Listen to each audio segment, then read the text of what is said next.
যে সকল মানুষ ভুলেও কখনো পুঁইশাক খাবেন না। পুঁইশাক অসাধারণ একটা খাবার, অসাধারণ একটা খাবার, কিন্তু কারো কারো জন্য এই পুঁইশাক খাওয়া ভয়ঙ্কর লেভেলের ক্ষতিকর।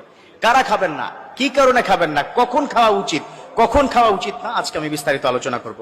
কথা কি বুঝতে পেরেছেন? পুঁইশাকের মধ্যে কি কি আছে, এই পুঁইশাক খেলে কাদের জন্য কি হবে, এটা আমি ইনশাআল্লাহ তাআলা বিস্তারিত এখন আলোচনা করার চেষ্টা করব।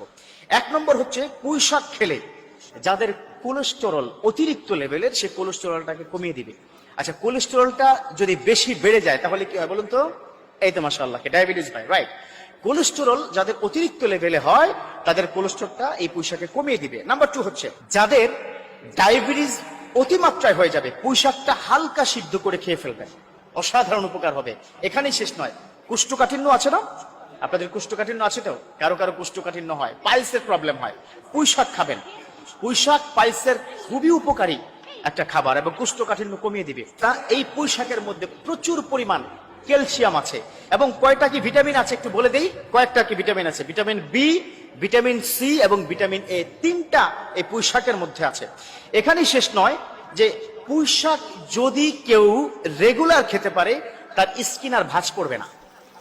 মেডিকেল সায়েন্স বলেছে, ওই জার্নালের মধ্যে আমি পেয়েছি, তার স্কিনটা টান টান থাকবে। এখানেই শেষ নয়, বিশেষ করে বর্তমান মেডিকেল সায়েন্সকে বলেছে, যারা অতিরিক্ত লেভেলের সাজুগুজু করেন, যারা প্রচুর পরিমাণে মেকআপ ব্যবহার করে, তাদের মুখটা কিন্তু একটু বটে যায়। আপনি দেখবেন যারা গ্ল্যামার, যারা নায়িকা, যারা হিরোইন, যারা নায়ক, তারা কিন্তু খুব দ্রুত তাদের স্কিনটা কি হয়ে যায়, একটু কুচকিয়ে যায়।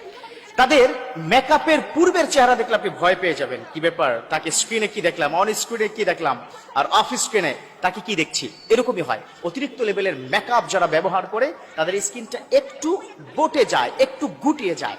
এই পুঁইশাক তাদের স্কিনটাকে টান টান রাখবে। এখানেই শেষ নয়, অনেক মা বোনরা আমাকে বলেন, হুজুর একটু দোয়া করবেন, মুখে প্রচুর পরিমাণে বর্ণ উঠে গেছে। তো যাদের প্রচুর পরিমাণে বর্ণ উঠে যায়, পুঁইশাকটা খাবেন।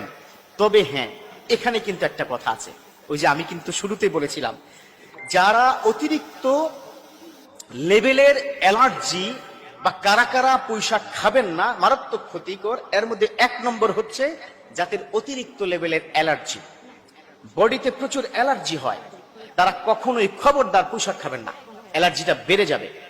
এখানে শেষ নয়, যাদের অতিরিক্ত লেভেলের কোল্ড অ্যালার্জি, ঠান্ডা সর্দি প্রচুর, পুঁইশাক খবরদার খাবেন না।